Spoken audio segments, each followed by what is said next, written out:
Hi everybody, Keith Best here, and in this video I'm going to go over the settings for Magic Page plugin. Now once you put your API key in and it's validated, you will come to this page. So all you do is you click on settings and it will come over here. Now normally your API was showing there, but obviously I blanked mine out for obvious reasons. So we're just going to have a look down what we've got. So first off, the API key, obviously you can hide it like that.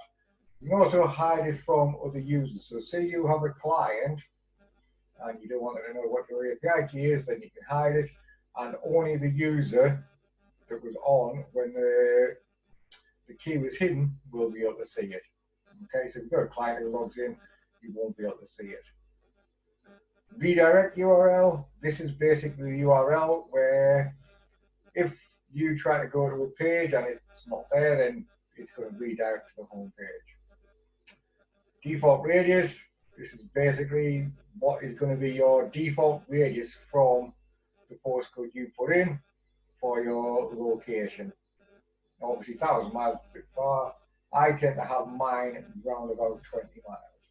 Okay, because if you went with contractors, they tend to only want to drive about 20 miles, unless they're doing like really big jobs where they're going to get a fair bit of coin, because otherwise it's a waste of their journey to go there. So I'll normally have that at 20 miles. URL structure, now this is basically what comes after up here where it says standardized testing.net/wp-admin bullet. Yeah, it will come standardized testing.net/ now the way I've got that at the moment would say test and then whatever city I've got it in, like Wakefield, Leeds or whatever. So this you can put as to whatever you want. Now best practice is to try and keep it short. Don't be putting like sort of me plumber, roofer. The more you go down the actual path and the folder structure, the weaker it gets. So you need to keep it as close to the root as possible. So really, you're better off just keeping it as one. Now, obviously, you can put near me. You can put anything you want. I mean, on this one, say I was going for locksmith. Because I've got standardized testing in, I could actually put locksmiths or locksmiths or, whatever I want in there, like locksmith services or locksmith areas or whatever I want. Okay, if I had a locksmith inside there with standardized locksmith, then I probably wouldn't use locksmith in that URL. Okay, I'll use something else like service area,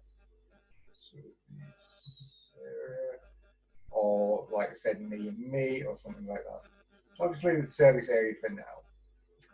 Google Maps API key. Now, there is a little bit of info there, which takes you to the Google Maps API help, which walks you through it.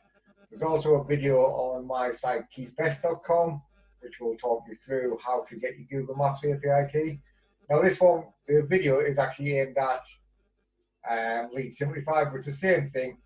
Really, what you need to do is you need to make sure you've got all of the APIs enabled, and you need to make sure that you have your credit card connected to your actual project, not just your credit card on your actual Google account, but it's got to be connected to that project as well. Otherwise, your maps won't work. But I do not put one in there because once they're good, it works and all the rest of it, but once you start getting over a number of sites and them sites start getting traffic and lots of traffic, then basically you're going to start and get charged off Google for the maps.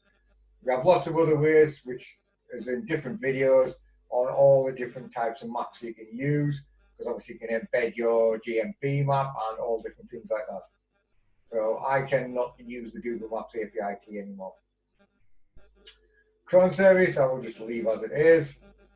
Spintax support. Now, if you want Spintax on your home and service pages, which I would recommend, then basically you need to turn this on. Okay, so take it to enabled.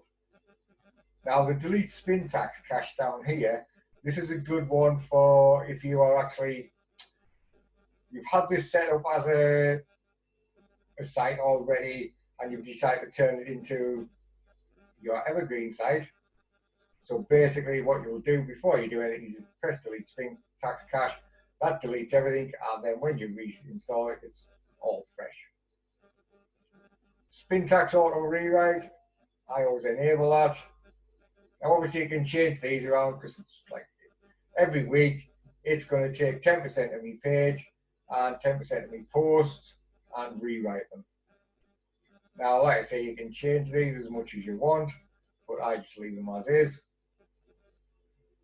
Elementor plugin fix, basically when Elementor had an update a few updates ago, it messed up if you had your X fields inside buttons.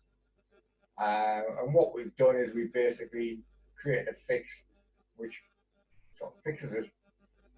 So if you're on Elementor, then you need this to be enabled. It does check to see if you've got Elementor in, and it will enable it for you.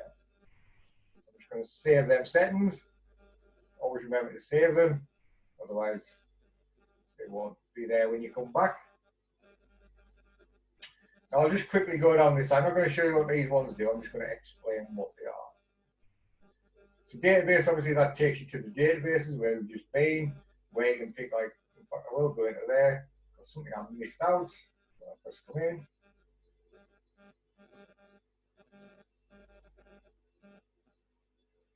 So if you go into your databases, some people get lost with this bit, but basically, you've got Australia up there, you've got a little drop down, and you can pick whichever country you want. So let's do that one. Okay? And just give it a couple of seconds and it will come back in. So that's your database. So I've got about that little bit up there. I thought I would just mention it. Obviously check for updates. As it says on the tin, it will check if there's any updates going. Minify your footprint. Now you don't want to do this on your evergreen site. Okay? Do it once your site's up and finished, but don't do it on your evergreen site. Otherwise, every site what you generate from that evergreen one is going to have the same footprint basically. So I'll go over what it does in another video, but just don't do it on your evergreen site. Import and export, this is where you can import and export your database and your X fields, syntax shortcodes, and location sets. I'll go over that in another video. Compatibility mode, now this is for when you own certain hosts which basically have very good and very good security. What they'll do, they'll tend to pick up the obfuscation what we use in the code to hide so that people can't actually reverse engineer the code. They pick it up and they think it's a virus. So what they've done is to fix this is to basically, when this is turned on, which it is now, it will pull the code which is in the libraries which the hosts don't like. It'll pull it from our servers, so therefore it doesn't matter if the hosts actually put these files into quarantine because they're not being pulled from there. Okay, so that basically is your magic page settings. Hope that was useful. Catch you on the next video. Bye.